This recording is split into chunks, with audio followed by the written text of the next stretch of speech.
Olá, eu sou o professor Kleber Gonçalves, da Rede de Educação Estadual do Rio de Janeiro. Hoje falaremos sobre a indústria cultural e ideologias que atravessam a cultura de massa, a divisão de poderes, organização dos sistemas partidário e eleitoral do Estado brasileiro. Estamos na reta final de nossas aulas de sociologia. Essa ciência que nos ajuda a investigar e pensar o nosso modo de viver em comunidade, seja ela de maneira local ou até mesmo global.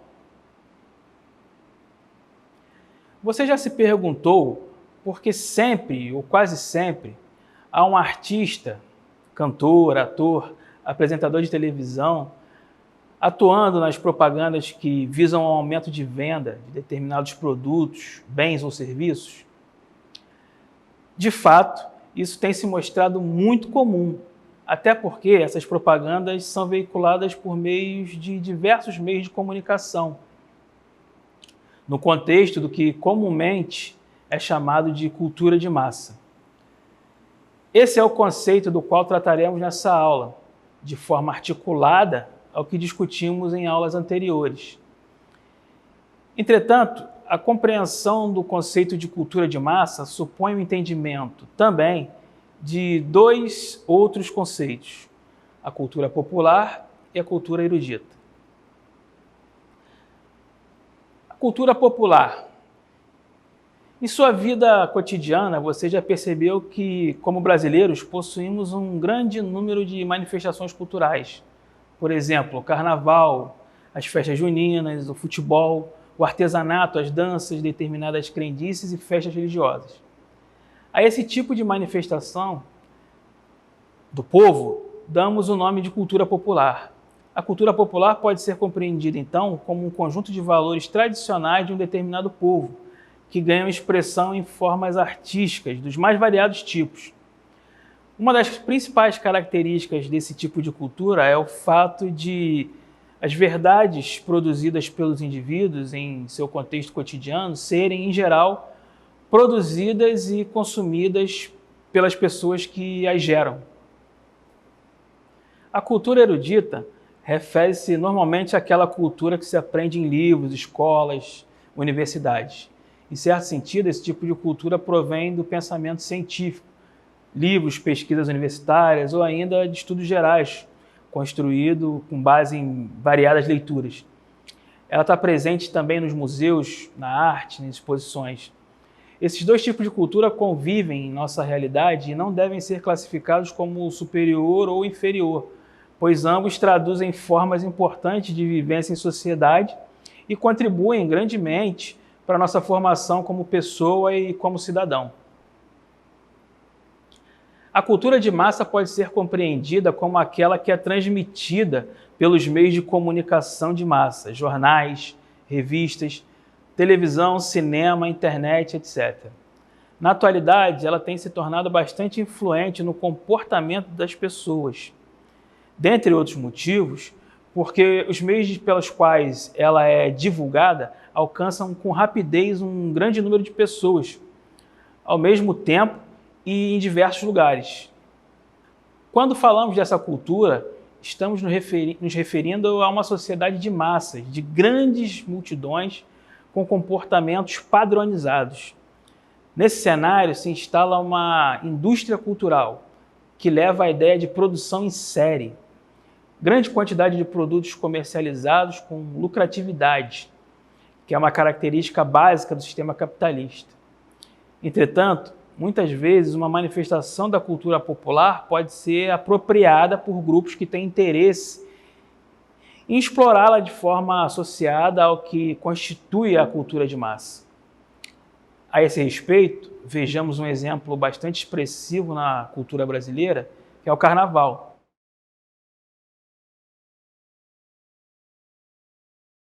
Como sabemos, em sua origem, especialmente aquele que se realizava na cidade do Rio de Janeiro, caracterizava-se essencialmente por ser uma manifestação popular que permitia a determinados grupos expressarem a sua alegria e reverência, em blocos de foliões, muitas vezes simples e sem luxo, Todavia, com o passar do tempo, esse carnaval tornou-se um evento com grande publicidade, propaganda dos mais variados produtos e serviços, além de abrir espaço para a participação de modelos, artistas famosos, nacionais e internacionais.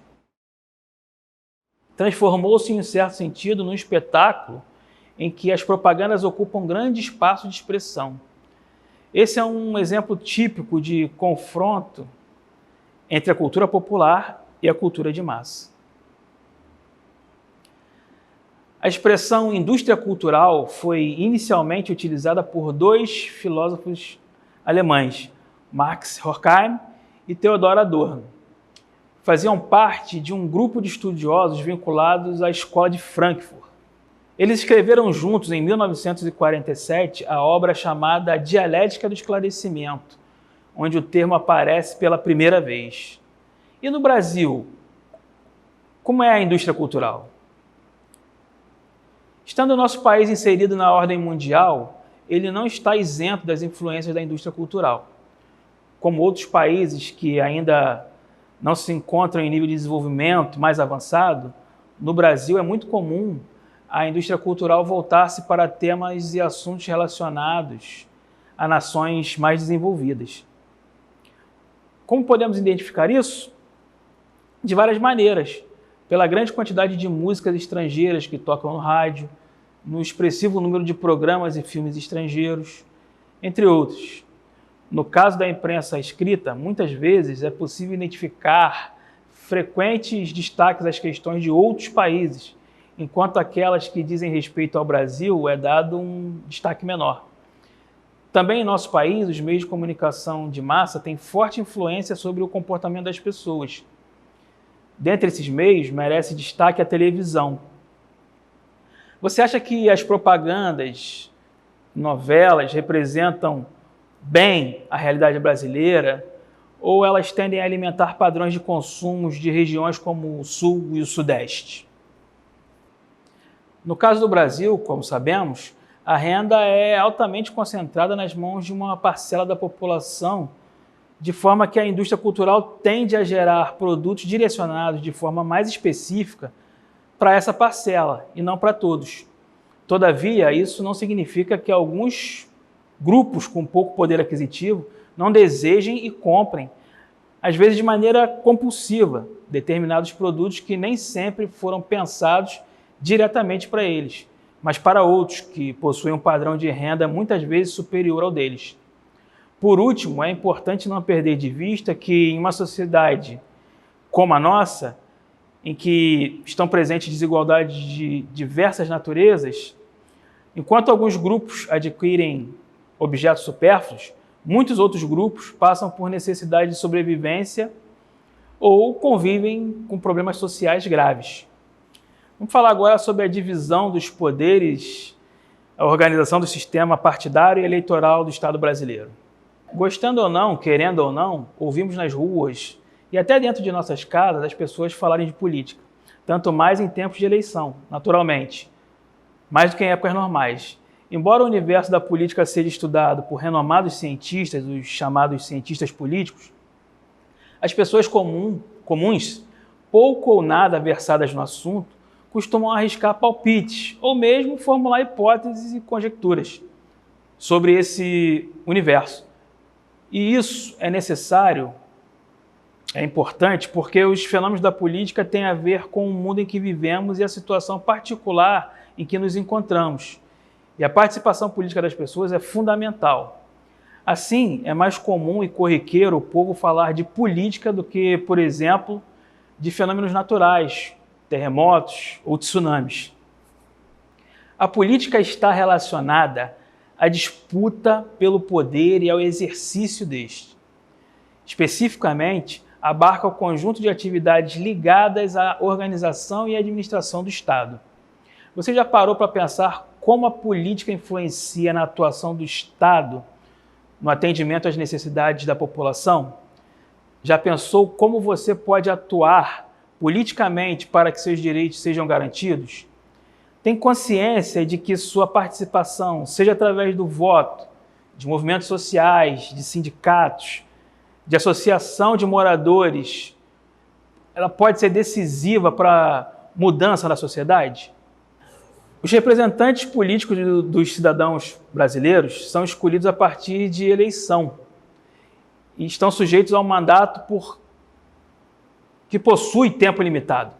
As eleições são mecanismos que legitimam a escolha dos representantes, os quais precisam estar filiados a partidos políticos para se apresentarem como competidores a essa representação política. Uma vez eleitos, os representantes devem defender os interesses daqueles que o elegeram. O sistema político brasileiro é importante participar do processo e poder eleger seus representantes, que é um direito de todo cidadão. No entanto, grande maioria da população vota em seus candidatos sem a mínima noção de como funciona o nosso sistema político. Por isso, conhecer e entender o funcionamento da organização do sistema político brasileiro é importantíssimo. O nome oficial do nosso país é República Federativa do Brasil. Assim está escrito em nossa Constituição. E o significado da palavra república você já conhece, pois já vimos em sessões anteriores.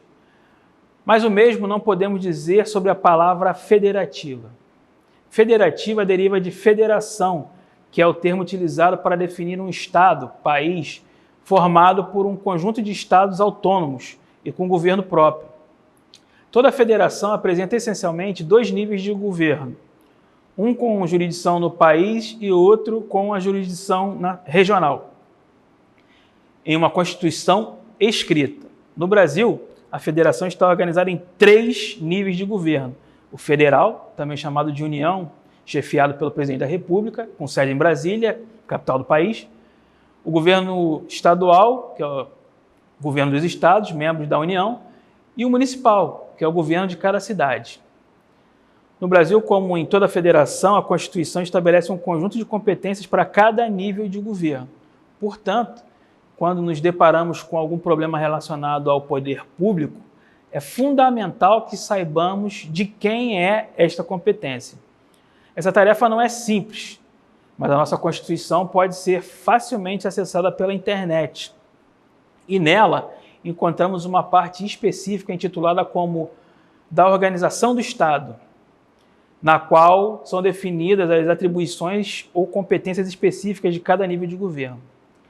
A Constituição é o conjunto de leis, normas e regras de um país ou de uma instituição. Ela regula e organiza o funcionamento do Estado. É a lei máxima que limita poderes e define os direitos e deveres dos cidadãos. Nenhuma outra lei no país pode entrar em conflito com a Constituição. Nos países democráticos, a Constituição é elaborada por uma Assembleia Constituinte, pertencente ao Poder Legislativo. Ela é eleita pelo povo. A Constituição pode receber emendas e reformas, porém elas possuem também as cláusulas pétreas, que são conteúdos que não podem ser abolidos. A brasileira, que está em vigência, foi promulgada em 1988 pela Assembleia Constituinte. São eleitos representantes para os poderes executivo, através de eleições majoritárias, e legislativo, através de eleições proporcionais. O Poder Executivo fica encarregado de sancionar ou vetar projetos de lei e governa com base no Poder Legislativo. É representado em âmbito nacional pelo Presidente da República, em âmbito estadual pelos governadores e nos municípios pelos prefeitos. O Poder Legislativo elabora leis que regem a nossa política e tem como representantes senadores, deputados estaduais e federais e vereadores. Entre as funções elementares do Poder Legislativo está a de fiscalizar o Poder Executivo, votar leis orçamentárias e, em situações específicas, julgar determinadas pessoas como o Presidente da República ou os próprios membros da Assembleia Legislativa. No Poder Judiciário, os seus representantes não são eleitos, são nomeados pelo Presidente da República após a aprovação do Senado, o Senado Federal, como é o caso o ministro do Supremo Tribunal Federal. Outros componentes do Poder Judiciário são concursados, Fazem parte dessa esfera de poder os ministros da Justiça, os desembargadores, juízes e promotores de justiça. A função desse poder é julgar as leis. Nesta unidade, buscamos compreender a importância da indústria cultural e como ela age de forma a influenciar massas, introduzindo o conceito desenvolvido pela Escola de Frankfurt e seus mecanismos capitalistas de sedução, convencimento, nos estimulando a consumo irreflexivo e desenfreado. Por fim, visando lucros cada vez maiores e discutimos também seu papel ambíguo. De um lado, a visão crítica que ressalta a formação da subjetividade, a padronização do comportamento e a perda de singularidade do cidadão. De outro, a visão positiva, que acredita no papel emancipador da cultura de massa, tendo em vista que, livres das barreiras temporais, espaciais, os indivíduos são expostos a um grande número de bens culturais, podendo interpretá-los a partir de sua experiência de vida. Por fim, juntamente com a compartimentação político-administrativa do Estado brasileiro, onde definimos o fenômeno político na sua relação com o poder. Ressaltamos as características do poder político em relação às outras formas de poder e buscamos compreender a divisão dos mesmos, com a organização do sistema partidário e eleitoral do Estado brasileiro. Bons estudos, se puder, fique em casa.